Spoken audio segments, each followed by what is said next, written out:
ராமானுஜதயாபாத்திரம் ஞானவைராக்கியபூஷணம் ஸ்ரீமத் வெங்கடநாதாரியம் வந்தே வேதாந்ததேசிகம் லக்ஷ்மீநாத சமாரம்பாம் நாதயாமுன மத்தியமாம் அஸ்மதாச்சாரிய பரியந்தாம் வந்தே குரு பரம்பராம் யோ நித்யமச்சுத பஜாம்புஜ யுக்மருக்ம வியாமோத சதிரான் ரிணாயமேனே அஸ்மத்குரோர் பகவதோச தயேட்ட சித்தோஹோ ராமானுஜஸ்ய சரணௌ சரணம் பிரபத்யே மாதா பிதா யுவதயஸ்தனயா விபூதி சர்வம் யதேன நியமேன மதன்வயானாம் ஆத்யஸ்த நுளபதேர் வகுலாபிராமம் ஸ்ரீமத் பதஞ்சலிடம் பிரணமாமி மூர்த்தனா பூதம் சரஸ்ய மகதாவே பட்டநாத ஸ்ரீ பக்திசார குலசேகரயோகிவாகான் பக்தாங்கிரேனு பரதார யதீந்திர மிஸ்ரான் ஸ்ரீமத் பரானுசமுனிம் பிரணதோஸ்மி நித்யம் ஆபதாம் ஹர்த்தாரம் தாதாரம் சர்வசம்பதாம் லோகாபிராமம் ஸ்ரீராமம் பூயோ பூயோ நமாம்யஹம் ஆர்த்தனாமார்த்தியந்தாரம் பீதானாம் பீதிநாசனம் விஷதாம் காலகண்டதம் தம் ராமச்சந்திரம் நமாம்யஹம் ராமாய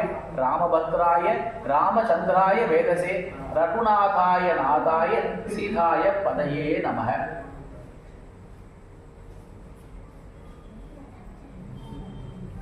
நமஸ்ததசே அனைவருக்கும் நமஸ்காரம். வேதவேத்யே பரேபும்சி ஜாதே தசரதாத்மஜே வேத பிராசேதசாத் ஆசீத் சாட்சாத் ராமாயணாத்மனா. அதாவது ஸ்ரீவைகுண்டத்தில் இருக்கக்கூடிய பரம்பொருளான ஸ்ரீமன் நாராயணன் ராமனாக இந்த பூமியில் அவதரித்தான். அந்த ராமனை எப்பொழுதும் துதிபாடிக் கொண்டிருக்கக்கூடிய வேதமானது வால்மீகி, நம்ம ஆதிகவில் சொல்லப்படக்கூடிய வால்மீகியுடைய வாயால் ஸ்ரீமத் ராமாயணம் அப்படின்ற காவியமாக வந்தது. இது பெரியவர்களுடைய வாக்கு. ராம அயனம், அயனம்னா என்ன? வழி அப்படின்னு ஒரு அர்த்தம். கதை அப்படின்னு ஒரு அர்த்தம் இருக்கு, ராமனுடைய கதை. இன்னொரு அர்த்தம் ராமன் காட்டிய வழி. வழினா என்ன? வழி அப்படின்றது எதுக்காக வழி போடுறா? ரோடு போடுறா. ரோடு போடுறது எதுக்காக அப்படின்னா மக்களெல்லாம் அதில் போடணும் அப்படின்னு இருக்காங்க. அப்போ நாம போடுறதுக்கான வழிதான் ராமன் காட்டிய அயனம். அதைத்தான் ராம அயனம், ராமாயணம். ராமன் காட்டிய வழி. என்ன வழி காமிச்ச? நம்ம நிறைய படிக்கிறோம், நிறைய விஷயங்கள் படிக்கிறோம். அந்த விஷயங்கள் படிக்கும் பொழுது மேலோட்டமா பார்க்க போனா ஒரு அர்த்தம் இருக்கும், ஆனா அதுக்குள்ள சூட்சமா சில விஷயங்கள் எப்பவுமே இருக்கும். இது பொதுவா நாம படிக்கிற பாடங்கள்லயே அப்படி இருக்கும் பொழுது ராமர், அதாவது பரித்ராணாய சாதுனாம் விநாசாய சதுஷ்ருதாம் தர்ம சம்ஸ்தாபனாத்தாய சம்பவாமி யுகே யுகே அப்படின்னு கிருஷ்ணர் கீதையில சொல்றார். எப்பொழுதெல்லாம் தர்மத்திற்கு கஷ்டம் விளைகிறதோ, எப்பொழுது எங்கெல்லாம் என்னுடைய பக்தன் கஷ்டப்படுகிறானோ, எப்பொழுதெல்லாம் அநீதி தலை தூக்குகிறதோ, அப்பொழுதெல்லாம் நான் இந்த பூமியில் அவதாரம் செய்கிறேன். பகவான் கிருஷ்ண நாராயணன் சொல்றோம். அவருக்கு இல்லாத சக்தியா? இருக்கிற இடத்துல இருந்தே ராவணனை ஒரு வினாடியில ஒரு சொடக்கு போட்டா அடிச்சிட முடியும். அப்படி இருக்கும் பொழுது ராமன் இங்க வந்து பிறக்கிறார் அப்படின்னா அதுக்கு காரணம் என்ன அப்படின்னா, நம்மள மாதிரியான ஜனங்கள் நாமளும் உஜ்ஜீவனத்தை அடைய வேண்டும். அதாவது உஜ்ஜீவனம்னா என்ன அப்படின்னு தெரிஞ்சுக்கணும். இப்போ நாம இந்த பூமியில பிறக்கிறோம், படிக்கிறோம், வேலைக்கு போறோம், பணம் சம்பாதிக்கிறோம், குடும்பத்துக்காக உழைக்கிறோம். பெண்கள் குடும்பத்துக்காக உழைக்கிறார்கள், ஆண்கள் குடும்பத்துக்காக உழைக்கிறார்கள். ஒவ்வொரு விதமான வேலையை செய்கிறோம். படிக்கிறோம், விளையாடுறோம், ஆட்டம் பாட்டம் கொண்டாட்டம் எல்லாம் இருக்கும். இது மட்டும்தான் வாழ்க்கையா அப்படின்னா இதை தாண்டி ஒரு விஷயம் இருக்கு. இதைத்தான் நான் ஆரம்பிக்கும் போதே சொன்னேன். மேலோட்டமா ஒரு விஷயம் இருக்கும், உள்ளோட்டமா ஒரு விஷயம் இருக்கும். முண்டக உபனிஷத் அப்படின்னு உபனிஷத்து ஒன்று இருக்கு. உபனிஷத்துனா என்ன அப்படின்னா வேதம்னு ஒரு வார்த்தையை சொன்னேன்.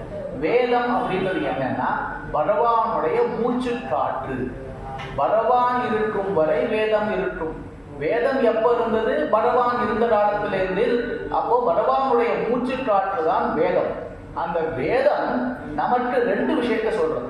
ஒண்ணு, வேதத்தை ரெண்டா பிரிப்பா, பூர்வ பாகம் உத்தர பாகம் அப்படின்னு. பூர்வனா முன்னாடி, உத்தரனா பின்னாடி. இந்த பூர்வ பாகம் என்ன சொல்றது அப்படின்னா நாம எப்படி சில விஷயங்கள் எல்லாம் செய்யலாம் அப்படின்னு சொல்றோம். காலையில என்ன பண்ணணும், மத்தியானம் என்ன பண்ணணும், கல்யாணம்ன்றது எப்படி பண்ணணும், காது குத்துறது எப்படி பண்ணணும், பேர் வைக்கிறது எப்படி பண்ணணும், இந்த மாதிரி விஷயங்கள்லாம் சொல்லி கொடுக்கும். ரெண்டாவது உத்தரபாகம் சொல்றதுக்கு பேர் உபனிஷத்துன்னு பேர்.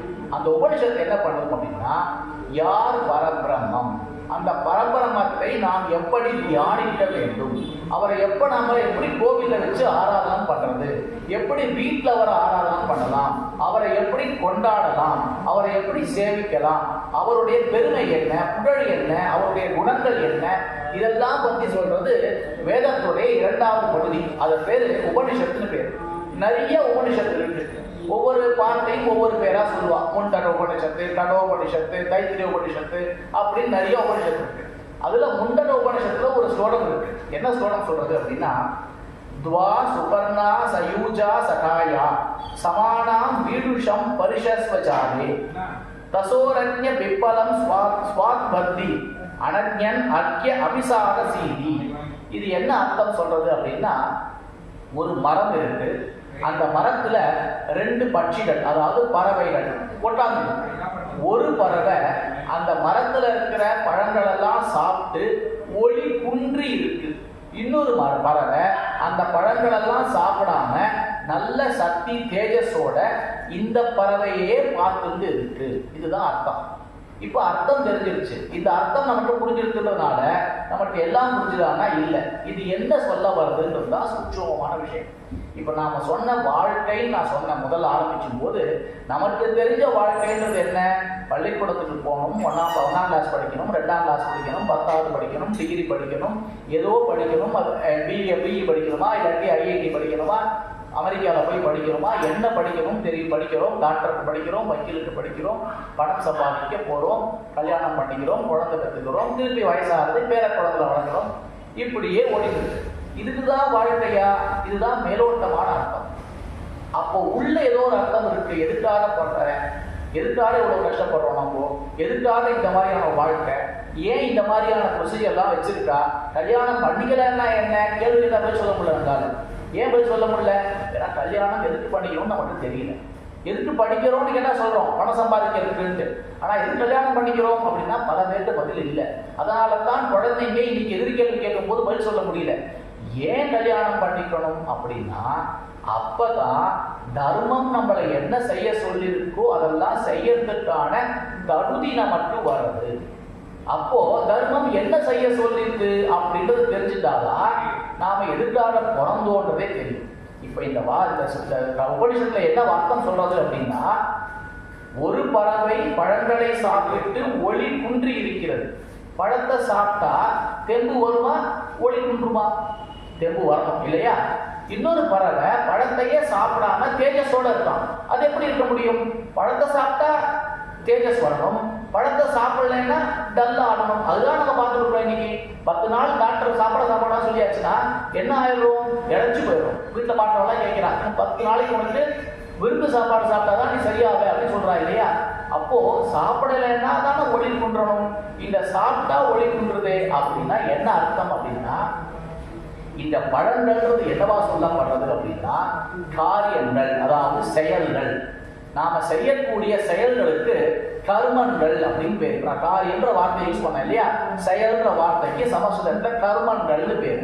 அப்போ எந்த ஒரு செயலை செய்தாலும் அதற்கென்று ஒரு எதிர் விளைவு உண்டு. நியூட்டன்ஸ் தேர்ட் லா படிக்கிறோம். For every action there is an equal and opposite reaction. Newton சொல்றதுக்கு முன்னாடியே நம்ம வேதம் சொல்லிருக்கு, நீ எந்த ஒரு காரியத்தை செஞ்சாலும் அதற்கு ஈக்குவலா, சமமா, இல்லைன்னா சமம் இல்லாமலும் ஏதோ ஒன்று சமமா எதிர் விளைவு ஒன்று இருக்கும். அப்போ அதற்கு பெயர் தான் பலன் அப்படின்னு நம்ம சொல்றோம். அப்ப கர்மத்தை செய்தால் ஒரு பலன் கிடைக்கும். அந்த பலன் நல்ல கர்மமா இருந்ததுன்னா நல்ல பலனா இருக்கும், அதுக்கு பேர் புண்ணியம்னு சொல்றோம். கெட்ட காரியமா இருந்ததுன்னா அதுக்கு கிடைக்கக்கூடியது கெட்ட விஷயமா இருக்கும், அதற்கு பேர் பாவம்னு சொல்றோம். அப்போ இந்த பூமியில பறக்கிற ஒவ்வொரு உயிரும் கர்மங்களை செய்து கொண்டு இருக்கிறது. நடக்கிறது ஒரு செயல், சாப்பிட்றது ஒரு செயல், தூங்குறது ஒரு செயல், பேசுறது ஒரு செயல், படிக்கிறது ஒரு செயல், கல்யாணம் பண்றது ஒரு செயல், வேலைக்கு போறது ஒரு செயல், எல்லாமே செயல்தான். இந்த ஒவ்வொரு செயலை செய்யும் பொழுதும் நாம ஒவ்வொரு நாளும் நல்ல விஷயங்களையும் செய்யறோம், கெட்ட விஷயங்களையும் செய்யறோம். சில விஷயங்கள்ல வெளிப்படையா செய்யறோம், சில விஷயங்கள மனசால செய்யறோம். மனசால செஞ்சாலும் செயலால செஞ்சாலும் எல்லாமே ஒண்ணுதான். ஏன்னா மனதால் பகவனை துதிப்பதால் என்ன பயனோ அதே பயன்தான் கையால் துதிப்பதாலும் வாயால் துதிப்பதாலும். அதே மாதிரி மனசால நாம என்ன காரியத்தை செஞ்சாலும் அதுக்கு வரக்கூடிய விளைவுகளும் வாயாலும் கையாலும் செய்யறது எல்லாமே ஒண்ணுதான். அப்போ மனசால ஒருவருக்கு தீங்கு நினைச்சாலும் அதே கஷ்டம் தான் நமக்கு வரும். அப்போ அதுவும் பாவம் தான். அப்போ எந்த ஒரு செயலை செஞ்சாலும் நமக்கு பாவமோ புண்ணியமோ வரும். அப்போ பாவமும் புண்ணியமும் வந்தால் அதை கழிப்பதற்காக நமக்கு இன்னொரு பிறவி வரும். அந்த பிறவியில போய் எடுத்த பாவத்தையும் புண்ணியத்தையும் கழிப்போம். இதுதான் நியதி. அதாவது நாம ஒரு செயலை செய்யறோம், அந்த செயலை செய்யறதுனால நமக்கு கர்மத்தை செய்யறதுனால கர்ம வினை வருது. அந்த வினைக்காக ஒரு உடல் எடுத்துக்கொண்டு பிறக்கிறோம். பிறக்கிறதுனால செயல்களை செய்கிறோம். செயல்களை செய்யும் பொழுது திருப்பியும் கர்மம் செய்யும் பொழுது திருப்பியும் வினைகள் வருது. திருப்பியும் பாவமும் புண்ணியமும் சேர்றது. திருப்பியும் ஒரு பிறவி எடுக்கிறோம். திருப்பியும் செயல்களை செய்யறோம். திருப்பியும் பாவம் புண்ணியம் வருது. திருப்பியும் பிறவி எடுக்கிறோம். இதைத்தான் திருப்பி திருப்பி பிறப்பு இறப்பு பிறப்பு இறப்பு அப்படின்னு சொல்லுவோம். இந்த மாதிரி பிறப்பு இறப்பு பிறப்பு இறப்புன்னு செஞ்சுட்டே இருக்கிறதுனால தான் அந்த பறவையானது ஒளி குன்றி இருக்கிறது. அது அந்த பழம் அப்படின்ற கர்மத்தை சாப்பிட்றதுனால பிறவிகள் எடுத்து ஒளி குன்றி தேஜஸ் போயிடுது. ஏன்னா நமக்கு செயல்களை செய்யும் பொழுது பாவமும் புண்ணியமும் நமக்கு சேர்ந்துட்டே இருந்தா நம்மளுடைய ஆத்மான்னு சொல்றோம் இல்லையா, நம்மள இப்ப நாமன்னு சொல்லும் பொழுது இந்த உடல் இல்லை, அந்த ஆத்மா உள்ளுக்குள்ள ஒரு ஜீவன் இருக்கு. அதனாலதான் ஜீவன் போயிடுச்சுன்னா உடல் கட்டையா இருக்கு. அப்ப அந்த உடலுக்கு எந்த ஏற்றமே இல்லை. நேற்று வரைக்கும் ஓடிட்டு இருந்த உடல் சும்மா நடக்கிறது. ஏன் அப்படின்னா ஜீவன் இல்லை. அப்ப ஜீவன் தான் நாம. உடல் நம்மளுடைய நமக்கு காரியங்களை செய்யறதுக்காக இந்த உடல் கொடுக்கப்பட்டிருக்கிறது. அப்போ இந்த செயல்களை நாம செய்யறதுக்காக இருக்கிற இந்த உடல் நாம இல்லை. நாமன்றது அந்த உடலுக்குள்ள இருக்கிற ஜீவன். அப்ப அந்த ஜீவன் காரியங்களை செய்யும் பொழுது அதனால வரக்கூடிய பலன்களால் அதோடைய சக்தி குறையிறது. அப்ப சக்தி குறையாம எப்படி காரியம் செய்யறது, இதை தெரிஞ்சுக்கணும். இதுதான் பகவத்கீதை நமக்கு சொல்றது. பகவத்கீதை படிச்சா சக்தி குறையாம எப்படி காரியம் செய்யறது அப்படின்னு தெரிஞ்சுக்கலாம். அது தனி உபன்யாசம், அப்புறமா பார்க்கலாம். இப்போ விஷயம் என்ன அப்படின்னா, நாம செயல்களை செய்கிறோம், அதனால் பாவங்களும் புண்ணியங்களும் வருது. அதனால நம்மளுடைய ஒளி குறைகிறது. இதை செய்யாத ஒரு பறவை மனத்தோடான் இருக்கு. அது யாருன்னா அந்த பறவை தான் பரமாத்மா. அவருக்கு எந்த ஒரு நம்ம மாதிரி செய்யக்கூடிய எந்த காரியத்துடைய பலனும் அவருக்கு ஒட்டாது. ஏன்னா நம்மளுடைய சரீரம் அப்படின்றது இந்த பூமியால் செய்யப்பட்டது. பூமின்றது என்ன? நிலம், நீர், நெருப்பு, காற்று, ஆகாயம், பஞ்சபூதங்கள் சொல்றோம் இல்லையா. இந்த பஞ்சபூதங்களால் செய்யப்பட்ட இந்த உடல் இந்த மாதிரியான விஷயங்களால பாதிக்கப்படும். பகவானுடைய உடல் பஞ்சபூதங்களால் செய்யப்படாதது. அது அப்ராகிருத சரீரம்னு சொல்லுவான். அதாவது இந்த பஞ்சபூதங்களுக்கு மேல ஒரு உலகம் இருக்கு இல்லையா, அந்த உலகத்தை சேர்ந்தவர் அவர். அப்போ நாமளும் இந்த பிறவியின் முடிவில் அந்த உலகத்தை சேர்ந்து அடைய வேண்டும் அப்படின்றதுதான் நமக்கு கொடுக்கப்பட்டிருக்க டார்கெட். நம்ம எல்லா ஜீவாத்மாக்கும் ஜீவனுக்கும் ஒரு டார்கெட் இருக்கு. அந்த டார்கெட் என்னன்னா, இந்த பூமியில பிறந்து எல்லா வேலைகளையும் செய்யறது முக்கியம். அது ஒரு விஷயம், அது ஒரு பக்கம். அது உடம்பு சம்பந்தப்பட்டது. இந்த உடம்புக்கு செயல்கள் இருக்கு, அதை நம்ம செய்ய போறோம். இந்த ஜீவனுடைய டார்கெட் என்ன அப்படின்னா, நீ பண்ண பாவத்தினாலும் புண்ணியத்தினாலும் உடம்பு வந்துருச்சு இல்லையா, அடுத்த தடவை இந்த உடம்பு வராம அந்த மேல் உலகத்துக்கு, அதாவது பகவானுடைய உலகத்துக்கு நாம போயிடணும். இதுக்கு என்ன பண்ணணும்ன்றது நமக்கு தெரியணும் இல்லையா. இதுக்கு வேதம் வழி சொல்றது. இப்ப வேதத்தை படிக்க முடியாதவங்க என்ன பண்ணுவாங்க, ராமாயணத்தை படிச்சு தெரிஞ்சுக்கலாம். அதை சொல்றதுக்காகத்தான் ராமன் இந்த பூமியில் பிறந்தார். ராமன் பிறந்தார், அப்புறம் கண்ணன் பிறந்தார், முன்னாடி நரசிம்மன் பிறந்தார். இவா எல்லாமே நம்மளுக்கு சொல்றது என்ன அப்படின்னா, எப்படி இந்த ஜீவன் இந்த பிறவியின் முடிவில் திரும்பி பிறக்காத ஒரு நிலையை எடுத்து பகவானின் உலகத்திற்கு, அதைத்தான் நம்ம வைகுண்டம்னு சொல்றோம். ஸ்ரீமன் நாராயணன் இருக்கக்கூடிய உலகத்தை வைகுண்டம்னு சொல்றோம். அந்த ஏற்கனவே நம்மள மாதிரி வைகுண்ட பிராப்தி பெற்ற பல ஜீவர்கள் இருக்கார்கள். அவர்களுக்கு முக்தர்கள் அப்படின்னு பேரு. அதே மாதிரி பூமியிலேயே பிறக்காம பிறந்த நாள்லேருந்தே, அதாவது தோன்றின நாள்லேருந்தே பகவானுக்கு கைங்கரியம் மட்டுமே பண்ணிட்டு இருக்கிறவாளும் இருக்கா. அவளுக்கு நித்தியர்கள்னு பேரு. கருடன், ஆதிசேஷன், விஸ்வக்சேனன், சங்கர், சக்கரத்தாழ்வார், இந்த சண்டு சக்கரம் எல்லாம் சொல்றோம் இல்லையா, இவாள் எல்லாமே நித்திய சூரிகள்னு பேர். மகாலட்சுமியும் பரமாத்மாவும் ஒண்ணு. நித்திய சூரியாவும் சொல்லுவார், பரமாத்மாவும் சொல்லுவார், ஒவ்வொரு வாய் சொல்லிட்டு இருப்பார். ஆனா பகவான தவிர அங்க இருக்கிற எல்லாரும் நித்தியர்கள். நம்மள மாதிரி பிறந்து அப்புறமா திரும்பி பிறவா நிலையை அடைந்து அந்த வைகுண்டத்துக்கு யாரெல்லாம் போயிருக்காளோ அவள்லாம் முக்தர்கள் அப்படின்னு பேர். அப்ப நாமெல்லாம் யாரு? இந்த பூமியில கஷ்டப்பட்டுருக்கோமே, நமக்கெல்லாம் பக்தர்கள் அப்படின்னு பேர். ஜீவன் 3 வரை: முக்தர்கள், நித்தியர்கள், பக்தர்கள். நாம பக்தர்கள். இப்போ நம்மளுடைய டார்கெட், அதுக்கு பேரு என்ன வார்த்தைனா புருஷார்த்தம் அப்படின்னு பேர். நம்மளுடைய டார்கெட், இந்த ஜீவனுடைய டார்கெட் என்ன அப்படின்னா, இந்த பிறவி முடியும் பொழுது அவருடைய உலகத்துக்கு போயிடணும். ஏன்னா நம்ம அங்கேருந்து தான் வந்தோம். நம்ம வந்த இடம் அங்கேருந்து தான். இந்த உடல் எப்படி தோன்றித்தோ அதே மாதிரி இந்த ஆத்மாவும் என்னைக்கோ ஒரு நாள் தோன்றிருக்கணுமா இல்லையா?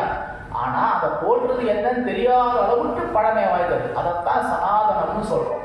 சனாதனம் அப்படின்னா பழமைவாதம் அப்படின்னு அர்த்தம் இல்லை. சனாதனம்னா என்ன அப்படின்னா என்றுமே மாறாதது, அழியாதது, நிலைத்திருப்பது, என்னைக்கு வந்ததுன்னு தெரியாது, அந்த அளவுக்கு அது உறுதியானது, அழிக்கவே முடியாதது. மாறாததுன்னு உடனே கொஸ்டின் மார்க் வரும். மாறணும் இல்லையா, உலகத்துக்கு ஏற்ற மாதிரி மாற்றம் இல்லையா அப்படின்னா அது உடல் சம்பந்தப்பட்ட விஷயம். உடலையும் ஆத்மாவையும் குழப்பிக்க கூடாது.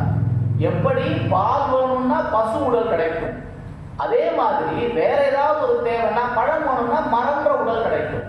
அப்போ ஆனா ரெண்டுக்குள்ளேயும் இருக்கிற ஜீவன் ஒண்ணுதான். ஜீவன் மாறாது, உடல் தான் மாறும். அப்போ இந்த சனாதனம்ன்றது இந்த உடல் சம்பந்தப்பட்ட வார்த்தை அல்ல. அது வெளில பேசுறவாள்லாம் சனாதனம்னா மாறவே மாறாது, அதை மாற்றணும் இல்லையா, அதுக்காக தான் அப்படி பேசுறோம் அப்படின்றா இல்லையா. அவ உடம்பை பத்தி பேசுறான். உடம்பை பத்தி பேசுறது சனாதனம் இல்லை. சனாதனம் வந்து ஆத்மாவை பற்றி பேசுறது. அதனாலதான் இந்த ராமாயணம் சொல்ற விஷயம் என்னன்னா, இந்த ஆத்மாவை எப்படி உஜ்ஜீவனம் செய்ய வேண்டும். நாம இந்த பூமியில வந்து பிறந்ததுக்கு பலன் என்ன அப்படின்னா, திரும்பி வராமல் அந்த இடத்துக்கு போயிடணும். புனரப்பி மரணம் புறநப்பி ஜனதம்னு வாழக்கூடாது. அதனால எந்த பிரயோஜனமும் இல்லை. நம்ம ஏற்கனவே கோடிக்கணக்கான பிறவி எடுத்துட்டோம். இந்த பிறவியில இதை பத்தி தெரிஞ்சுக்கிறதுக்கான வாய்ப்பு கிடைச்சிருக்கு. அந்த வாய்ப்பை விடக்கூடாது. இதைத்தான் முதல்ல ராமாயணம் ஆரம்பிக்கிறது. இந்த ராமாயணம் எத்தனையோ வழிகள் சொன்னாலும் நமக்கு சொல்லியிருக்கிற முக்கியமான வழி என்னன்னா சரணாகதி அப்படின்ற வழியை சொல்றது. சரணாகதி சாஸ்திரம் அப்படின்னு ராமாயணத்துக்கு பேர். அதாவது நம்மள வந்து பகவத்கீதை கிருஷ்ணன் என்ன சொல்றாரு அப்படின்னா, ஒரு ஜீவன் எப்படி பகவானை போய் அடையும் அப்படின்னா, பக்தியோடம் செய்யலாம், கர்மயோகம் செய்யலாம், ஞான யோகம் செய்யலாம் அப்படின்றார். அப்படின்னா என்ன அப்படின்னா, இப்ப நம்ம பார்க்கிறோம், நிறைய பேரை பார்த்துட்டோம். நம்ம இருக்கிற இந்த பூமி கர்ம பூமி சொல்லப்படுற இந்த பாரத தேசத்துல இந்த மாதிரியான மகான்கள் எல்லாரையும் நாம பார்த்துட்டோம். அதாவது கர்மயோகி அப்படின்னா என்ன அப்படின்னா, செய்யற காரியத்தை பகவானுக்காக மட்டுமே செய்யறவர்கள், தனக்கென்று எதையுமே வைத்துக் கொள்ளாமல் காரியத்தை செய்யறதுல மட்டுமே இருக்கிறவர்கள். அந்த மாதிரி நம்ம நிறைய பேரை பார்த்துட்டோம். இப்பவும் இருக்கார். பாரத பிரதமரும் அப்படிப்பட்டவர் தான் அப்படின்னு பல பேர் சொல்றாங்க. நான் பிரபரண்டாக்காக வரல, உதாரணத்துக்காக சொன்னேன். அதே மாதிரி முற்காலத்துல பார்த்தீங்கன்னாலும் நிறைய பேர் இருந்திருக்காங்க. ராமருடைய மாமனார் ஜனகர், அவரும் ஒரு சிறந்த கர்மயோகி. அதாவது கர்மயோகினா என்னன்னா, கொடுத்த வேலையை பகவான் கொடுத்தார் இந்த வேலையை அப்படின்ட்டு அந்த வேலையை எவ்வளவு சிறப்பா செய்ய முடியுமோ அவ்வளவு சிறப்பா செய்யணும். இதை நான் செய்யறேன், எனக்காக செய்யறேன், என் குழந்தைகளுக்காக செய்யறேன்னு நினைக்கும் பொழுதுதான் நமக்கு சோம்பேறித்தனமும் தளர்வும் அயற்சியும் ஒரு டிசப்பாயின்மெண்ட்டும் வரும். நான் செய்யற வேலை அவர் கொடுத்தது, அவர் உள்ளேருந்து பார்த்துருக்கார். இதுக்கான அக்னாலேஜ்மெண்ட்டை தரப்போறவர் அவர் மட்டும்தான் அப்படின்ற எண்ணத்தோட நம்ம வேலையை செஞ்சோம்னா நமக்கு ஒரு சோர்வே வராது. எவ்வளவு செஞ்சாலும் அவருக்காக பண்றேன், அவர் சொன்னார் நான் செய்யறேன், அவர் சொன்னார் நான் செய்யறேன். இந்த எண்ணம் வரணும் அப்படின்னா அதுக்கு என்ன வரணும், முக்கியமான நம்மளுக்கு என்ன ஒரு ப்ரிப்பரேஷன் மைண்ட்ல வரணும்னா, எனக்கும் அவருக்கும் இருக்கக்கூடிய தொடர்பு புரியணும். இப்போ அப்பா கூப்பிடுறாரு, கூப்பிட்டு தீர்த்தம் கொண்டு வா, தண்ணி கொண்டு வா அப்படின்ற. எத்தனை பசங்க ஓடி போய் செய்யறாங்க, எத்தனை பசங்க நடந்து போய் செய்யறாங்க, எத்தனை பசங்க போடாமே இருக்காங்க. 3 மாதிரியான மக்களும் இருக்காங்க. ஏன் இருக்காங்க அப்படின்னா, அப்பா மேல நமக்கு இருக்கிற அந்த ஒரு அன்பு லெவலா இருக்கலாம், மரியாதை லெவலா இருக்கலாம், பயமா இருக்கலாம், எதுவா வேணா இருக்கலாம். பயம் அதிகமான ஓடுவாங்க, பயம் கம்மியா இருந்தா போயிருக்கோம் அப்படின்னு சொல்லுவாங்க. அப்போ பயம் முக்கியமான இந்த பயம் இல்லை, இது அப்பா சொன்னா செய்யணும் அப்படின்ற எண்ணம். ஒரு நம்ம தாத்தா பாட்டி காலத்தை எல்லாரும் ஓடினா, நம்ம காலத்துல நடந்து போனா நம்ம பசங்கள்லாம் காதலியே வாய்க்கிறது இல்லை. ஏன் அப்படின்னா இது பயம் இல்லைன்ற அர்த்தம் இல்லை, நாம இடம் கொடுத்துட்டோம் அப்படின்னு வச்சுக்கலாம். அதெல்லாம் அவ்வளவு முக்கியமா அந்த உறவுடைய மகிமை அவங்களுக்கு புரியல. அவ ரொம்ப கிராண்டடா இருக்குறா, இதெல்லாம் ஈஸி கிடைச்சு போச்சு அதனால என்ன அப்படின்னு நினைச்சிட்டு இருக்கோம். அந்த உறவுடைய பெருமை ஏன் தெரியல அப்படின்னா, நான் இப்ப சொல்லி சொல்றேன், இந்த பூமியில இந்த ஆத்மா இந்த கர்மத்தை கழிக்கிறதுக்கு ஒரே வாய்ப்பு இந்த உடல் கிடைச்சாதான். இந்த உடல் கிடைக்கலைன்னா அந்த ஆத்மாவால அந்த கர்மத்தை கழிக்கவே முடியாது. கழிக்கலைன்னா பெருமாள்கிட்ட போடவே முடியாது. அப்போ இந்த உடல் கிடைக்கிறதுக்கு யார் உதவி பண்ணா? எங்க அப்பாவும் அம்மாவும். அவ கல்யாணம் பண்ணிக்கலன்னா எனக்கு எப்படி உடல் கிடைச்சிடும்? கிடைச்சிடவே கிடைக்கல. அப்போ நான் ஆத்மாவா வாழ சுத்திட்டே இருக்கேன். அப்போ எவ்வளவு பெரிய விஷயம் அவ பண்ணிருக்கா. இந்த உடல் கிடைச்சு நான் கர்மத்தை கழிக்கிறதுக்கு ஒரு வாய்ப்பு. இன்னைக்கு கோவில்ல நான் இங்க உட்காந்துருக்கேன்னா அதுக்கு ஒரே காரணம், நான் வேலை சேர்த்தா சொல்றேன். இன்னைக்கு நாம உட்காந்துருக்கோம்னா ஒரே காரணம், எங்க அப்பாவும் அம்மாவும் கல்யாணம் பண்ணிட்டா, குழந்தை பெற்றுண்டா. அவ கல்யாணம் பண்ணி குழந்தை பெற்றுறனா நான் பிறந்துக்கவே முடியாது. அப்புறம் எந்த கோயில் கட்டுறது, எந்த பூஜை பண்றது, எந்த போய் கலந்துக்கிறது நானு? அப்புறம் எப்படி இந்த பிறவி உடம்பு அறுத்து அடுத்த பிறகு பரவாட்ட போய் சேர முடியும்? வானத்திலேயே காத்திலேயே சுத்தின்னு இருப்பேன். புறப்பட்டு உடம்பே கிடைச்சிருக்காரு. இந்த விஷயம் நம்மளுக்கு புரிஞ்சிருக்குன்னா அந்த அப்பாவி அம்மாவி நம்ம தெய்வமா கொண்டாடுவோம். அதுதான் உறவுடைய பர்பஸை புரிஞ்சுக்கிறது. அப்படி தெரிஞ்சுட்டாச்சுன்னா அப்பா தண்ணி கொண்டாருனா விழுந்தடிச்சு ஓடுவான். ஏன்னா அப்பா மேல நமக்கு இருக்கிற எவ்வளவு பெரிய விஷயம் அப்பா பண்ணிருக்க. அவர் கல்யாணம் பண்ணிக்க மாட்டேன் அப்படின்னு சொல்லியிருந்தாருன்னா நான் பிறந்துக்கவே முடியாது, இந்த கர்மத்தை கழிக்கவே முடியாது. இந்த ஜீவனுக்கும் அந்த ஜீவனுக்கும் தொடர்பு என்னன்னா, அவர் இல்லைன்னா நான் இல்லை. ஏன் நான் இல்லைன்னா பகவான் கிட்ட போடவே முடியாது. அப்ப பகவான் கிட்ட நான் போறதுங்கிற அந்த புருஷார்த்தத்தை காரியத்தை நான் அச்சீவ் பண்ணணும்னா அவர் கிடைச்சதுனால தான் நான் வந்தேன். இதுதான் ஒருத்தர் 2 பேர் கல்யாணம் பண்ணிக்கிறதுடைய அவசியம். இது தெரிஞ்சுக்கலன்னா பசங்க நீ கேட்பாங்க, எதுக்கு கல்யாணம் பண்ணிக்கணும்? ஹாப்பிலி லிவிங் டுகெதர் இப்படிதானே பேசுறாங்க. நான் ஜாலியா சேர்ந்து வாழ்ந்துக்கிறேன், தேவைப்பட்டா சந்தோஷமா இருக்கேன், வேலைக்கு போல சம்பாதிக்கிறேன். என்ன ஆச்சு?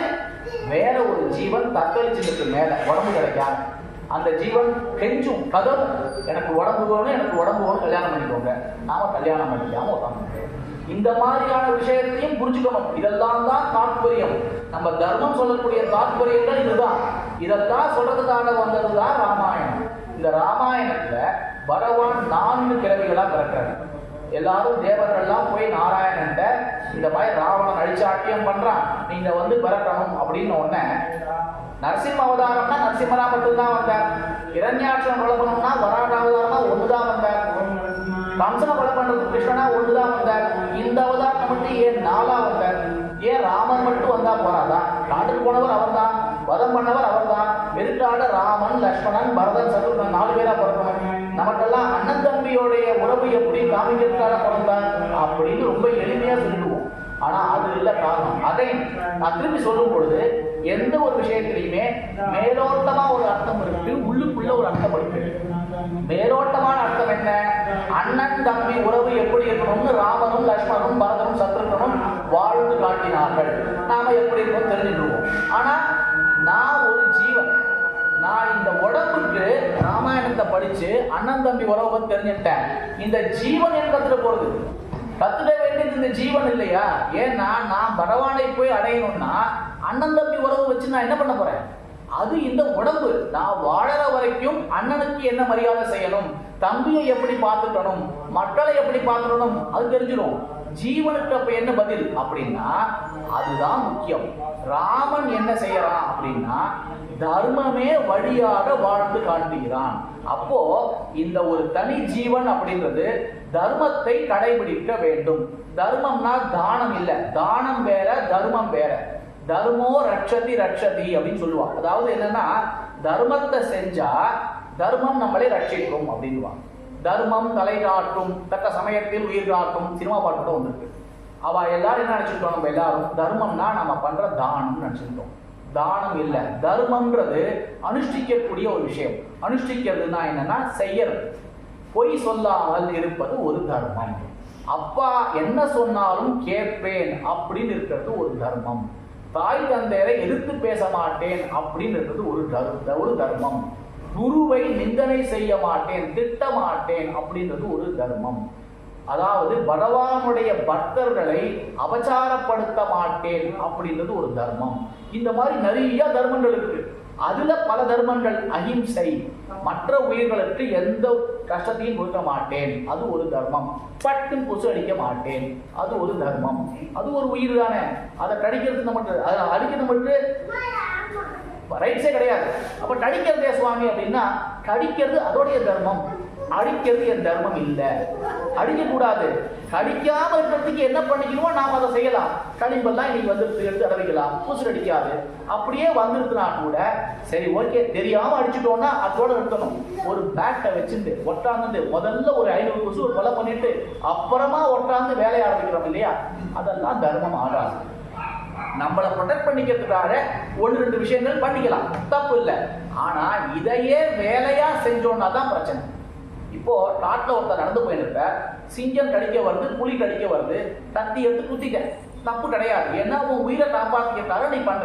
ஆனா கத்தி எடுத்து சிங்கத்தை கொலை பண்றதுக்காகவே நான் போய் வேட்டையாடி 10 மான் அடிக்கிறேன், 10 புலி அடிக்கிறேன், 10 யானை அடிக்கிறேன்னா அப்போ அது அதர்மமா ஆகும். அப்போ தர்மம்ன்றது உயிரை ரட்சிக்கிறதுக்காக பண்ணதை விட்டுட்டு நார்மலா பார்க்கும் பொழுது எப்படியெல்லாம் ஒரு மனிதன் வாழ வேண்டும், கணவன் மனைவிக்கு எப்படி ஒரு அற்புதமான கணவனாக இருக்க வேண்டும் ராமன் செய்து காட்டினான். அப்பா அம்மா சொன்ன பேச்சை எப்படி கேட்கணும் செய்து காட்டினான். சாதாரணமா இல்ல, நாம மாதிரி தண்ணி கொண்டு வாங்கிறதுக்கே யோசிச்சு போற அப்பா அம்மா மகன் இல்ல. காட்டுக்கு போ அப்படின்னா, நாளைக்கு ராஜாவாக போறேன், அந்த ராஜாவாக போறது கூட அப்பா எடுத்த முடிவுனால இல்ல. அப்பா சபையை கூட்டுற, தசரதன் கூப்பிட்டு எல்லா மக்களும் உட்கார்ந்து இருக்க. தசரதன் 60,000 ஆண்டுகள் ஆட்சி வாழ்ந்தான். அப்போ ஒரு 30 வயசுல ஆட்சிக்கு வந்திருந்தான், 50 வயசுல ஆட்சிக்கு வந்திருந்தான்னா கூட 59,000 வருஷத்துக்கு மேல ஆண்டுதான் இல்லையா. 59,950 வருஷம் ஆண்டிருப்பான். அவ்வளோ வருஷம் ஆண்ட ஒரு ராஜாவை மக்கள் யாராவது வெறுப்பாளா? கண்டிப்பா வெறுக்க மாட்டான். ஓகே இருக்கும், ஒரு அந்த இன்குமெண்ட் ஃபேக்டர்னு ஒன்று சொல்லுவா. இருந்தாலும் கூட ஒரு ராஜா அவ்வளோ நாள் இருக்கணும் அப்படின்னா கண்டிப்பா நல்ல ராஜாவா தான் இருக்கணும். அந்த ராஜா வந்து கேட்கிற மக்களை பார்த்து, எனக்கு வயசாயிடுத்து, எப்போ 60,000 வயசு சொல்றாங்க, எனக்கு வயசாயிடுத்து, என்னுடைய பையனை ராஜாவாக்கலான்னு யோசிக்கிறேன், நீங்க எல்லாம் என்ன சொல்றேன் அப்படின்னும் பொழுது அங்க இருந்த அத்தனை ஜனங்களும் இதை விட அற்புதமான விஷயம் ஒன்று இல்லை அப்படின்னு சொல்லி உடனே ராஜாவாக்குங்கள் அப்படின்னு சொல்லியிருக்கா. அப்படின்னா அப்ப ராமன் எவ்வளவு உயர்ந்தவன் நம்ம தெரிஞ்சுக்கணும்.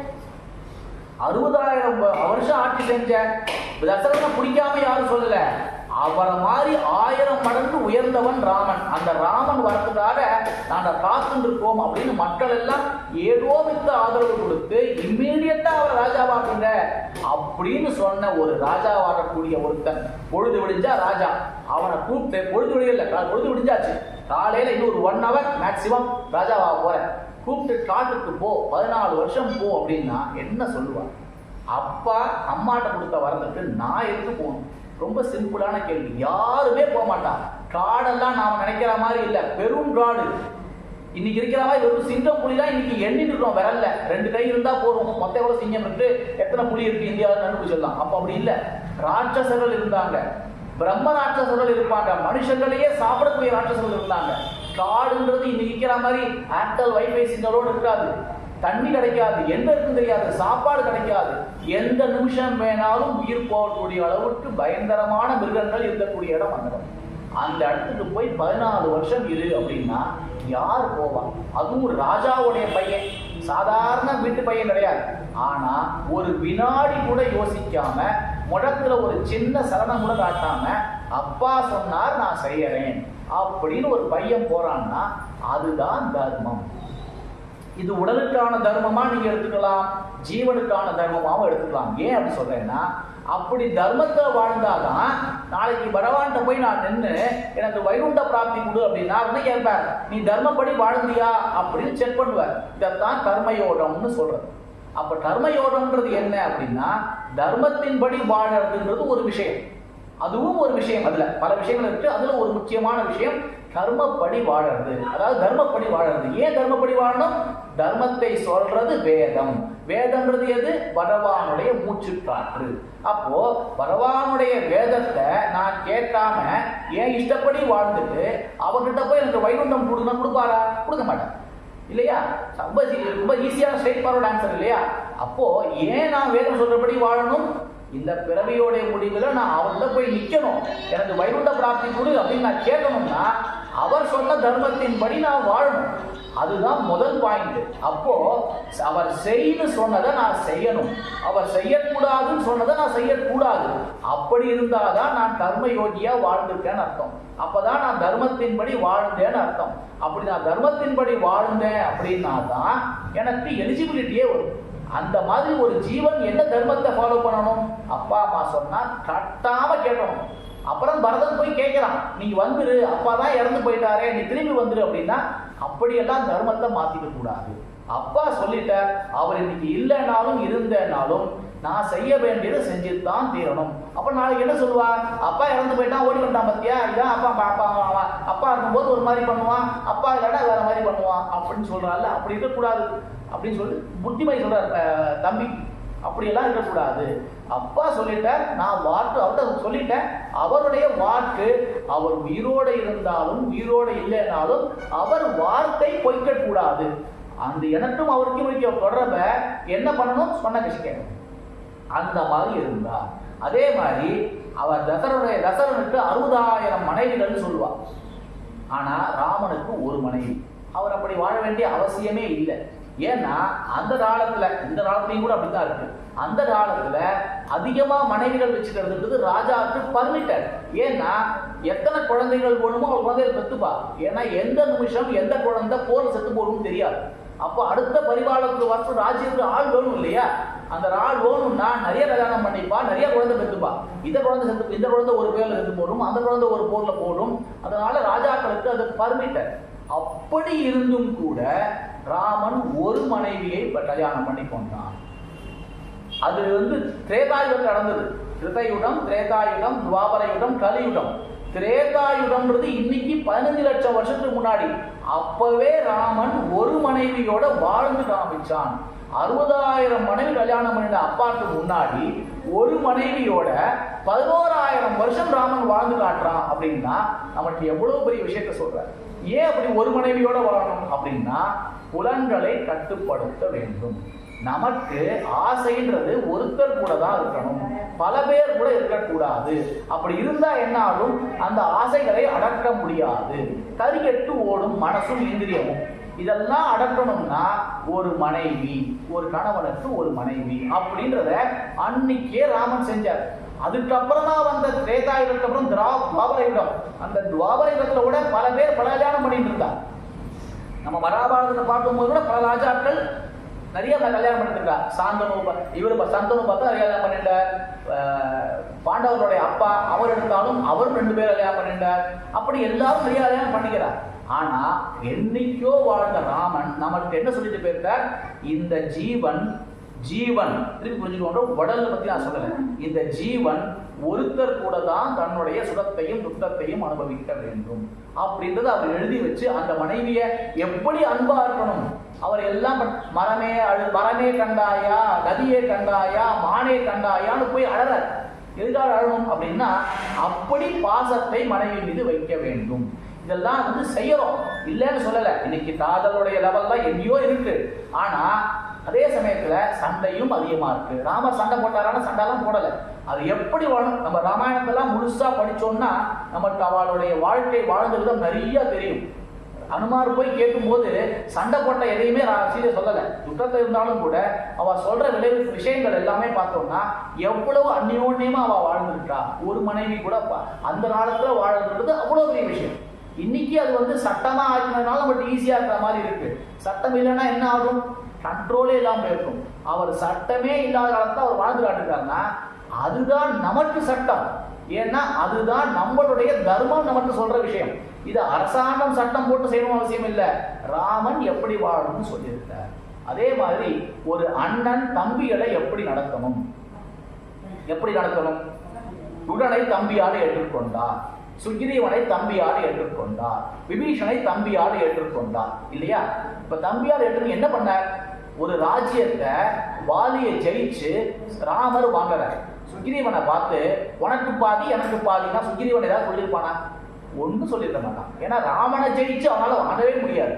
ஆனா ராமன் ஒரு துளி கூட எடுத்துக்கல, மொத்தமும் உனக்குன்னு கொடுத்தார். அதே மாதிரி விபீஷணன் வந்து சரணாகதி பண்ண உடனே சண்டையே இன்னும் ஆரம்பிக்கல, இங்கேயே உட்கார்ந்து விபீஷணனுக்கு பட்டாபிஷேகம் பண்ணி வச்சுட்டு தான் அங்க அழைச்சிட்டே போனார். ஏன் செய்யணும்? அவசியமே இல்லையே. ராஜ்யத்தை ஜெயிக்க போறது நானு, ராவணனை ஜெயிக்க போறது நானு. விபீஷணன் இதுல வந்து ராஜ்யம் வேணும்னு கூட கேட்கல. கேட்காத ஒருத்தனுக்கு முழு ராஜ்யத்தையும் தரணும்னா அதுதான் அண்ணன் பண்ண வேண்டிய வேலை. எப்படி தன்னுடைய தம்பியோடைய சொத்தை படித்துக் கொள்ளக்கூடாது, அது பணமா இருக்கலாம், இல்லாட்டி அவளுக்கு வர வேண்டிய விஷயங்களா இருக்கலாம். வாலியை ராமன் மறைந்திருந்து கொன்றார். ஏன் கொன்றார்? அவரால் நேரத்தை அடிக்க முடியாதா? நேரம் அடிக்க முடியும். அதுக்கு பல ரீசனும் அவரே பதில் சொல்லிட்டார், நம்ம அதுக்குள்ள போக வேண்டாம். அவர் ஏன் கொன்றார் அப்படின்னா சுக்ரீவனுடைய மனைவியை வாலி கவர்ந்து கொண்டான். அப்போ ஒரு தம்பியோடைய மனைவின்றது மகளுக்கு சமம். மகள் கல்யாணம் பண்ணிக்க முடியுமா? பண்ணிக்க கூடாது. அப்ப வாலி பண்ணிட்டான்.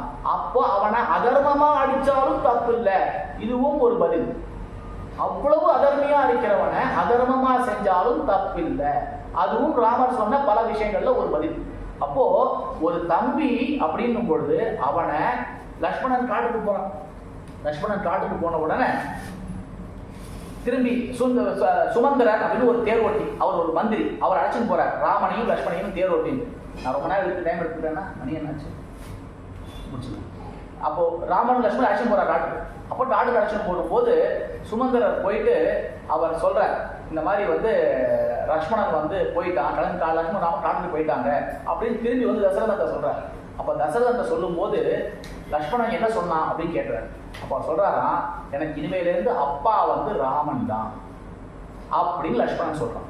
அப்போ இனிமேலேருந்து இந்த தசரதன் அப்பாவாவே எடுத்துக்கல அப்படின்னும் போது தசரதன் சந்தோஷப்படுறாங்க. யாரா சந்தோஷப்படுவாளா? ஒரு பையன் தன்னை பார்த்து நீ அப்பா இல்லை சொன்னா வருத்தப்படுவார் இல்லையா? அவர் சந்தோஷப்படுறார். ஏன்னா அந்த மாதிரி எடுக்கக்கூடிய அளவுக்கு ராமன் இருக்கான், அந்த மாதிரியான சரியான பக்குவத்தை லக்ஷ்மணன் இருக்கான். அதுதான் அண்ணன் தம்பி உறவுடைய பெருமையை ராமன் நமக்கு எடுத்து காட்டுகிறார். அந்த மாதிரி யாரையுமே எந்த அளவுக்கு சமமாக நடத்த வேண்டும். ராஜா அவர் ராமன், ராமன் ராஜாராமன், அவர் சக்கரவர்த்தி திருமலர் காட்டுக்கு போறார். ஒரு படரோட்டியை பார்த்து, படரோட்டின்னு நம்ம சொல்றோம் இல்லையா, அன்னைக்கு இருந்த அந்த வர்ண தர்மத்தைப்படி அவர் தான் ரொம்ப தாழ்ந்த பிறகு, ஊருக்குள்ளேயே வரமாட்டாங்க. வேடர்கள், வேடர்கள்லாம் வந்து ரொம்ப ரொம்ப தாழ்ந்த ஜாதி. ஏன் அப்படி சொல்றேன்னா, இந்த ஜாதி ரொம்ப தப்பா நினைச்சிட்டாங்க, தாழ்ந்த பிறவி. ஏன் அப்படின்னா விலங்குகளை கொன்று சாப்பிட வேண்டிய ஒரு ஜீவன். அப்போ விலங்குகளை கொல்லக்கூடாதுன்னு சொல்லும்போது சாப்பிட்றோம் அப்படின்னா அவளுடைய வாழ்க்கை தரமும் ரொம்ப லோயஸ்டா தான் இருக்கும். சுத்தமே இருக்காது, ஒன்றும் குவாலிட்டியாவே இருக்காது, காட்டுக்குள்ளேயே இருக்கணும், எப்போ பார்த்தாலும் சண்டை போட்டுட்டே இருக்கும், உடம்பெல்லாம் ரத்தமா இருக்கும், குளிக்க மாட்டா, அழுக்கா இருக்கும். அப்படிப்பட்ட ஒருத்தனை அணைத்து கொண்டு நீ என் தம்பி அப்படின்னு சொல்லணும். அப்படின்னா இந்த இடத்துல உடம்பு முக்கியம் இல்லை, அவர் ஒரு ஆத்மா, நான் ஒரு ஆத்மா. இதை நாம புரிஞ்சுக்கணும். இந்த விஷயத்தை என்ன சொல்ற, ஒரு அரக்கன், அரக்கனை கட்டி பிடிச்சு நீ என் தம்பி அப்படின்ற, ஒரு குரங்கை கட்டி பிடிச்சு நீ என் தம்பின்ற சொல்லலைன்னா யாரை கேள்வி கேட்ட போறாடான்னு, நீ ஏன் தம்பி சொல்லன்ட்டு, நீ மாட்டுக்கு படவை ஏறி போனேன், பைசா கொடுத்தேன் போனேன், அவ்வளவுதான் நம்ம செய்யறோம். அப்படின்னா இந்த சனாதன தர்மத்துடைய பெருமையை ராமர் என்ன கட்டுறாரு அப்படின்னா, நான் பிரபகண்டா பண்ணல, தர்மத்துடைய பெருமை என்ன அப்படின்னா நாம எல்லாரும் இந்த ஜீவன்களாத்தான் பார்க்கப்படணுமே தவிர உடம்பா பார்க்கப்படக்கூடாது அப்படின்னு ராமர் சொல்றாரு. அந்த ஜீவனுக்குள்ளேயும் ஒரு, அந்த உடம்புக்குள்ளேயும் ஒரு ஜீவன் தான் இருக்கு. அந்த ஜீவனும் நானும் சேம், ஜீவன்ல பிரிவே கிடையாது. அதனால தான் சொன்னேன், ஆத்மாக்கு எந்த வித்தியாசமும் கிடையாதுன்றதுனால தான் இது வந்து அழிவில்லாதது வர சொல்லும்போது சொன்னேன் இல்லையா, ஆத்மாக்கு வித்தியாசமே கிடையாது, எல்லாம் சேம். மரத்துக்குள்ள என்ன ஆத்மா இருக்கோ, புலிக்குள்ள என்ன ஆத்மா இருக்கோ, மாட்டுல என்ன ஆத்மா இருக்கோ, நாயில என்ன ஆத்மா இருக்கோ, அதே தான் மனுஷன்லயும் இருக்கான். மனுஷன்லயும் எந்த பிரிவு எடுத்தாலும் எல்லாம் ஒண்ணுதான். இதை ஆத்மாவா பார்க்க கத்துக்கணும், உடம்பா பார்க்க கூடாது. உடம்பா பார்த்தாதான் பிரிவுகள்லாம் வரும். இதைத்தான் ராமன் நமக்கு சொல்றார். இந்த மாதிரி ஒரு ஜீவன் செய்ய வேண்டிய தர்மத்தை ராமன் சொல்லிக் கொண்டே போறார். இப்போ நான் தெரிஞ்சுட்டேன், ஆனா அது போதுமா அப்படின்னா போறார். அதுக்காக தான் லக்ஷ்மணன் பிறந்தான். லக்ஷ்மணன் ஏன் பிறக்கிறான்? லக்ஷ்மணன் என்ன வேலை செய்யறான்? ராமன் காட்டுக்கு போன உடனே கூடவே காட்டுக்கு போறான். 10 நிமிஷத்துல முடிச்சிடுறேன். ராமன் காட்டுக்கு போன உடனே கூடவே போறான். கூடவே போய் என்ன பண்றான்? கைங்கரியம் பண்றான். அதுக்கு பேர் என்ன அப்படின்னா சேஷன், சேஷி அப்படின்னு சொல்லுவான். சேஷி அப்படின்னா என்னன்னா தலைவன், சேஷன் அப்படின்னா என்னன்னா தொண்டன். அவர்தான் சேஷி, நாமல் தான் சேஷர்கள். அவருக்கு தொண்டு செய்வதுதான் நம்மளுடைய தலையாய கடமை. வேற எதுவுமே முக்கியம் இல்லை. எல்லாரும் சொல்லுவா, ராமன் கிளம்பி போனா கூடவே சீதை போனா, லக்ஷ்மணன் 14 வருஷம் போனாலே இந்த குரூப்லயே யார் ரொம்ப வருத்தப்பட வேண்டியது யார் ரொம்ப பெரிய ஆள் யார் தெரியுமா? ஊர்மிளை அப்படின்னு சொல்லுவாங்க. ஊர்மிளை மேல லக்ஷ்மணன் அப்ப அன்பு இல்லையா? ஊர்மிளை தான் லக்ஷ்மணனுடைய மனைவி. ஊர்மிளை மேல லக்ஷ்மணன் அன்பு இல்லையா? அப்ப அவ முக்கியம் இல்லையா? ராமன் தன் மனைவி வேஷம் போனால, லக்ஷ்மணன் ஏன் மனைவி வேஷம் போல? ஏன்னா பகவானுக்கு கைங்கரியம் செய்வதற்கு முன்னாடி குடும்பமோ குழந்தைகளோ 2ஆம் பட்சம் தான். ஏன்னா இந்த ஜீவனுடைய தலையாய கடமை, முதல் வேலை, ஒன்லி ஜாப் என்ன அப்படின்னா அவருக்கு நாம் சேஷனாக இருப்பது, கைங்கரியம் செய்வது. அதுக்கு முன்னாடி எது நம்மளை தடுத்தாலும் நாம யோசிக்கவே கூடாது. இப்போ ராமன் அயோத்தியில வாழ்ந்துட்டு இருக்கிற வரைக்கும் லக்ஷ்மணன் கைங்கரியம் பண்ணிட்டு தான் இருந்தான். அப்ப கூடவே மனைவி இருந்தா. ராமன் காட்டுக்கு போயிட்டான்னா இப்ப கைங்கரியம் பண்றது முக்கியமா, மனைவி அடிச்சுன்னு போய் மனைவியை சிங்கம் சாப்பிட்டுருமா புலி சாப்பிட்டுருமான்னு மனைவியை பார்த்துட்டு இருக்கிறதா, ராமனை பார்த்துட்டு இருக்கிறதா? இப்போ என்னுடைய சுடம் இங்க முக்கியம் இல்ல, ராமனுடைய சுடம் தான் முக்கியம். இது எப்படி தெரியுது அப்படின்னா, லக்ஷ்மணனை பார்த்து ராமன் சொல்றான் என்னன்னா, இதுக்கு போறா சித்திரகூடம்லாம் இருந்து முடிச்சுட்டு அதுக்கப்புறம் அகஸ்தியரை பார்த்துட்டு நேர பஞ்சவட்டிக்கு போறா. பஞ்சவட்டின்றது நாசிக் படத்துல இன்னைக்கு இருக்கு, போனா சேவிக்கலாம் பெருமாளை.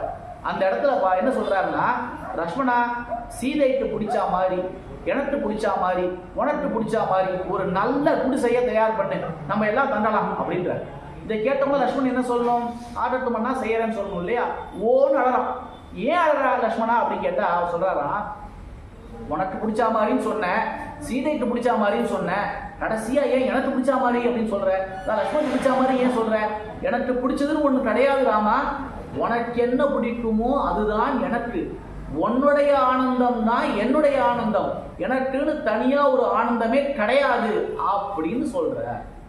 அதே லக்ஷ்மணனை பார்த்து ராமர் கேட்கிறார், லக்ஷ்மணா இவ்வளவு அருமையா வீடு கட்டுறையே, இந்த வீடு கட்டுறதை என்ன ரத்துண்ட அப்படின்னு கேட்டாராம். நானும் நீனும் ஒன்னாதான் குருகுலம் போனோம், அப்படி எல்லாருக்கும் மில்லோட தான் சொல்லி கொடுத்தா, வீடு கட்ட எப்ப ரத்துண்ட அப்படின்னு ஒன்னு அவர் சொல்றாராம். தர்மமா நடக்கிறது எப்படி ஒரு ராஜாக்கு அப்படின்றத நீ ரத்துண்ட, ஒரு சேஷன் என்ன பண்ணுறத நான் ரத்துண்டேன் அப்படின்னு அவன் சொல்றான். அந்த மாதிரி கைங்கரியம் பண்றதுதான் இந்த ஜீவனுடைய கடமை. யாருக்கு கைங்கரியம் பண்ணணும்? பகவானுக்கு பண்ணணும். கண்டவாளுக்கு கைங்கரியம் பண்ணக்கூடாது. எல்லாருக்கும் பண்றதெல்லாம் இந்த உடல் சம்பந்தப்பட்ட கைங்கரியம். இந்த ஜீவன் சேஷி யாரு? ஜீவனுக்கு யார் சேஷி? தலைவன் யாருன்னா பகவான் ஸ்ரீமன் நாராயணன். அதுக்கு முன்னாடி மனைவியே வந்தாலும் 2ஆம் பட்சம் தான். அப்போ என்னுடைய ஆனந்தமும் 2ஆம் பட்சம் தான். எனக்குன்னு ஆனந்தம் இல்லை, எனக்குன்னு குடும்பம் இல்லை, ஒண்ணுமே கிடையாது, எல்லாமே நீ அப்படின்னு ஒரு ஜீவன் இருக்கணும். அப்படின்றதுக்காக தான் லக்ஷ்மணன்ற ஒரு பிறவி. இதுல பாக்குறது எல்லாமே ரொம்ப எக்ஸ்ட்ரீமா இருக்கும். ராமன் அப்பா சொன்ன மாதிரி காட்டுக்கு போனா நம்மளால போறது இல்லை, குறைஞ்சபட்சம் தண்ணியாவது ஒன்றும் தரலாம் இல்ல. நம்ம யாரும் அண்ணன் சொன்ன உடனே போய் கைங்கரியம் பண்ண போறது இல்லை, குறைஞ்சபட்சம் எட்டி உதைக்காமையா இருக்கலாம்ல, அதையாவது நம்ம செய்யணும் இல்லையா? இந்த லெவல்ல காமிச்சா அப்பதான் நம்ம இங்க இருந்து போக முடியும். காட்டுதான். 3வது யாருன்னா பரதன். 2வதா இருந்தாலும் கூட 3வது அதை ஏன் சொல்றேன் அப்படின்னா, ராமன் எப்படி வாழணும்னு வாழ்ந்து காமிச்சார். ஜீவன் எப்படி இருக்கணும், சேஷன் சேஷத்துவம் அப்படின்றத நம்ம சொல்லி கொடுத்தோம். பரதன் யாரு அப்படின்னா அவன் அடுத்த தம்பி. அவன் என்ன பண்றான்னா, லக்ஷ்மணன் ராமனுடைய கைங்கரியத்தை ராமன் கூடவே இருந்து செஞ்சான். பரதன் ராமன் சொன்ன வேலையை செய்தான். வித்தியாசம் இருக்கு. ராமனுக்கு கைங்கரியம் செய்தான் லக்ஷ்மணன், ராமன் சொன்ன வேலையை செய்தான் பரதன். இப்போ ராமனை கூடவே கைங்கரியம் பண்றது நம்மளுக்கு பிடிச்ச விஷயம். இந்த அர்ச்சர் நின்று அந்த பண்ற எல்லாருக்கும் ஆசையா இருக்கு, அதனாலதான் எல்லாரும் அர்ச்சராகலாம் அப்படின்னா. அர்ச்சகர் மட்டும்தான் பிறந்த கைங்கரியமா? வாசல்ல அப்ப தீவட்டி பிடிக்கிற ஒரு கைங்கரியம் பண்ணலையா? அதுவும் கைங்கரியம் தான். அந்த கூட போறாரே அவர் கைங்கரியம் பண்ணலையா, அதுவும் கைங்கரியம் தான். கைங்கரியத்துல வித்தியாசம் இல்லை. கைங்கரியம்ன்றது என்னன்னா பகவான் என்ன சொன்னாரோ அதை செய்வது கைங்கரியம். பரதன் லக்ஷ்மணன் வந்து ராமன் கேட்டான், நான் காட்டுக்கு வரேன்னு. முதல்ல ராமன் வேணான்னு, அப்புறம் சரி வா அப்படின்னு கூட்டு போயிட்டார். பரதன் வந்தான், நான் ஆட்சி செய்ய மாட்டேன் உன் கூட தான் வருவேன் அப்படின்னு சொன்ன உடனே ராமன் நீ திரும்பி போ அப்படின்ட்டார். லக்ஷ்மண வான் சொன்னவர் பரதனை திரும்பி போன்னு சொன்னார்ல, பரதன் அடம் முடிச்சான்னா அடம் முடிக்கல. சரி ராமா நீ வர வரைக்கும் உன்னுடைய பாதுரையை வச்சுட்டு நான் ஆட்சி பண்றேன் அப்படின்னு போறான். இதுக்கு பேர் என்னன்னா பாரதந்திரியம்னு பேர். சாஸ்திரத்தை சொல்ற வார்த்தை, அதாவது நம்மளுடைய ஆச்சாரியர்கள் சொல்ற வார்த்தை. அப்படின்னா என்ன அர்த்தம் அப்படின்னா, எனக்குன்னு வாழாமல் என்னுடைய ஆசைப்படி வாழாமல் பகவானின் சொற்படி வாழ்வது. என்ன வித்தியாசம் சொல்லுவா அப்படின்னா, ராமர் வந்து ஒரு நெருப்பு மூட்டுறாராம். நெருப்பு மூட்டி லக்ஷ்மணர் கூப்பிட்டு குதிடா அப்படின்னா குதிக்க மாட்டேன்றான் லக்ஷ்மணன். ஏன்டா குதிக்க மாட்டேன் அப்படின்னா, நான் குதிச்சுட்டா உனக்கு யார் கைங்கரியம் பண்றது அப்படின்னு கேள்வி கேட்பாங்க. உயர்ந்த விஷயம். பரதனை கூப்பிட்டு குதினா குதிச்சிருவான். ஏன்டா குதிச்ச அப்படின்னா, ராமர் குதிக்க சொன்னா குதிச்சுட்டேன். இதுல எது உயர்ந்தது? பரதன் செய்தது தான் உயர்ந்தது. அப்ப லக்ஷ்மணன் செய்த உயர்ந்தது இல்லையா அப்படின்னா, அதுவும் உயர்ந்தது. அதை விட உயர்ந்தது பரதன் செய்தது. அதுக்கு பேரு பாரதந்திரியம். இதுக்கு ஆப்போசிட் என்னன்னா சுவாதந்திரியம். அதாவது சுயமா எனக்காக நான் வாழ்வது சுவாதந்திரியம். பகவானுடைய விருப்பப்படி வாழ்வது பாரதந்திரியம். அப்போ லக்ஷ்மணன் காட்டியது சேஷத்துவம், பரதன் காட்டியது பாரதந்திரியம். லக்ஷ்மணன் பண்ணதை விட ஒரு படி மேல. தனக்கு ஆசை பகவான் கூட தான் வரணும் அப்படின்னு இருந்தாலும் கூட அவர் சொன்னாரு வீட்டிலேயே உட்கார்ந்து இருந்தார். அதுதான் பெரிய விஷயம். அதுதான் லக்ஷ்மணன் பரதன் பண்ணது. அப்ப சத்ருகன் என்ன பண்ணா அப்படின்னா, பகவானையே பார்க்கல. பகவானுடைய பக்தன் பரதன் அவருக்கு கைங்கரியம் பண்ணி விட்டாராம். அது இன்னும் உயர்ந்தது. பகவானுக்கு கைங்கரியம் பண்றதுலயே 2 லெவல் பார்த்துட்டோம். எல்லாரும் பட்டத்தண்டு பண்ணணும்னு ஆசைப்படுறோம். பகவான் கிட்டேயே போல அவருடைய பக்தர் ஒருத்தருக்கு கைங்கரியம் வாழ்நாள் முழுக்க கைங்கரியம் பண்றதுன்றது மிக உயர்ந்தது. அது இன்னும் உயர்ந்தது. அது வந்து பாகவத சேஷத்துவம், பாகவத பாரதந்திரியம் சொல்லுவாங்க. அதாவது சேஷத்துவமும் பாரதந்திரியமும் பகவான் ஒரு விஷயம். அந்த சேஷத்துவமும் பாரதந்திரியமும் பாகவதம் கிட்ட இருக்குது இல்லையா, அது ரொம்ப ரொம்ப ரொம்ப பெரிய விஷயம். அது வந்து அவ்வளவு ஈஸியா மற்றவாளுக்கு கிடைச்சிடாது. அதுக்கு ஆழ்வார் நம்மாழ்வார் ஒரு பாசுரம் சொல்றார், அடியார் அடியார் தம்மடியார் அடியார் தமட்டடியார் அடியார் தம்மடியார் அடியோங்களே. இத்தனை அடியார் சொல்றார், 8 லெவல் சொல்றார். நான் 8வது லெவல் அடியானா இருக்கிறதுல எனக்கு பெருமை அதிகம் அப்படின்னு ஆழ்வார் சொல்றார். ஆழ்வார்னு நம்ம வார்த்தை என்ன அர்த்தம்? ஆழ்ந்து கிடப்பவர். எதில் ஆழ்ந்து கிடப்பவர்? பக்தியில் ஆழ்ந்து கிடப்பவர். பக்தியில் ஆழ்ந்து கிடக்கக்கூடிய ஆழ்வார் சொல்றார், நான் 8வது லெவல் பக்தனா இருந்தாலே ரொம்ப சந்தோஷம் அப்படின்றாருன்னா, அப்ப பாகவதனுக்கு கைங்கரியம் பண்றது எவ்வளவு பெரிய விஷயம். ஏன்னா பாகவதன் அப்படின்றவன் பக்தனுக்கு பகவானுக்கு ரொம்ப பிடிச்சவன். பகவானுக்கு ரொம்ப பிடிச்ச ஒருத்தனுக்கு கைங்கரியம் பண்ணிட்டு வாழ்நாள் முழுக்க இருக்கிறதுன்றது பகவானுக்கு கைங்கரியம் பண்றதை விட பல மடங்கு உயர்ந்தது. இதுதான் நம்மளுடைய சம்பிரதாயம், நம்ம சொல்லக்கூடிய விஷயம். இதை சொல்றதுக்காகத்தான் சத்ருகன் என்ற ஒரு பிறவி. அப்போ ராமன் வந்திருந்தாருன்னா சாதாரணமா ஒரு வேலையை முடிச்சுட்டு போயிருக்கலாம். நமக்காக, அதாவது இந்த உடல் அல்ல, இந்த ஜீவன் எப்படி இருக்கணும், நம்மளுடைய நம்மளுடைய தர்மத்தை நாம் கடைபிடிக்க வேண்டும். ராமன், நீ சேஷனாக இருந்து கைங்கரியம் பண்ண வேண்டும். லக்ஷ்மணன், உனக்கு ஆசைப்படி இல்லாம அவர் என்ன சொன்னாரோ திரும்பி யோசிக்காம சொன்னபடி செய். பாரதந்திரியம் பரதன். பகவானுக்கு செய்யறத விட அவருடைய பக்தனுக்கு கைங்கரியம் பண்ணிட்டு இருக்கிறது ரொம்ப உயர்ந்த விஷயம். இது சத்ருகன். இப்படி 4 பிறவி எடுத்து ஒரு ஜீவன் எப்படி வாழ்ந்தால் பகவானுக்கு பிடிக்கும் அப்படின்றத வாழ்ந்து காட்டுறது தான் இந்த 4 பிறவிகள். அதுதான் இந்த 4 பிறவிகள் எடுத்த. இந்த 4 பிறவிகளை நம்ம புரிஞ்சுட்டோம்னா நம்ம ஜீவனை எப்படி இருக்கிற வரைக்கும் சரியா நடத்துறதுன்னு தெரியும். இதுல எங்கேயுமே படிக்க வேணாம்னு சொல்லல, கல்யாணம் பண்ணிக்க வேணாம்னு சொல்ல, குழந்தை பெற்றுட வேணாம்னு சொல்லல, வீடு வாங்க வேணாம்னு சொல்லல, எதுவுமே பண்ண வேணாம்னு சொல்ல. இதுல இருக்கிற எல்லாருமே கல்யாணம் பண்ணிட்டா, எல்லாரும் குழந்தை பெற்றுண்டா, எல்லாரும் ராஜ்யத்துல இருந்தா, காட்டிலையும் இருந்தா, சண்டையும் போட்டா, நல்லா சாப்பிட்டா. ஆனா அவளுடைய தன்மையை விட்டு விலகாமல் இருந்தார்கள். அப்போ அந்த ஜீவன் தன்னுடைய தர்மம், அதாவது தான் என்ன செய்யணுமோ அதுல இருந்து விலகக்கூடாது. நாமன்றது இந்த உடம்பு முக்கியம் இல்லை அப்படின்றத புரிஞ்சுக்கணும்.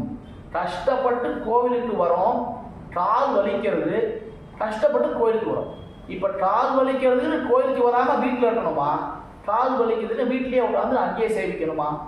நாம பரதனா, சத்ருகனா, லக்ஷ்மணனா இருந்தோம்னா என்ன பண்ணிருப்பா அப்படின்னு நாமளே யோசிச்சுக்கணும். இதுக்கெல்லாம் பதில் சொன்னோம்னு வச்சுக்கோங்கள, அப்புறம் இப்படி தானான்னு அடுத்த கேள்வி வரும், என் முட்டி வலி உனக்கு தெரியுமா அப்படின்னு கேள்வி வரும். அதனால லக்ஷ்மணன் என்ன பண்ணான், பரதன் என்ன பண்ணான், சத்ருகன் என்ன பண்ணான், நாம தெரிஞ்சுக்கணும். ராமன் இருந்தா மாதிரி நம்மளால வாழ முடியுமான்னு தெரியாது. ஆனா லக்ஷ்மணன் இருந்தா மாதிரியும், சத்ருகன் இருந்தா மாதிரியும், பரதன் இருந்தா மாதிரியுமாவது வாழ நம்ம முயற்சி பண்ணணும். இதுதான் ராமாயணம் நமக்கு காட்டுற வழி. இன்னும் பல விஷயங்கள் இருக்கு. இப்போ நான் வந்து 8 விஷயங்கள் எழுதுறேன், ஒன்னே ஒண்ணுதான் நான் சொல்லியிருக்கேன். நான் இந்த மீதி 7 அடுத்த தடவை வாய்ப்பு கிடைக்கும் போது சொல்றேன். வாய்ப்பு கொடுத்ததற்கு நன்றி. கவிதார்த்திக சிம்மாய கல்யாண மசாலினே ஸ்ரீமதே வெங்கடேசாய வேதாந்த குரவே நம. ஸ்ரீமதே ராமானுஜாய நம. ராமானுஜயா வாக்கிரம் ஞான வேதாக்கியம் ஸ்ரீமத் நந்தி.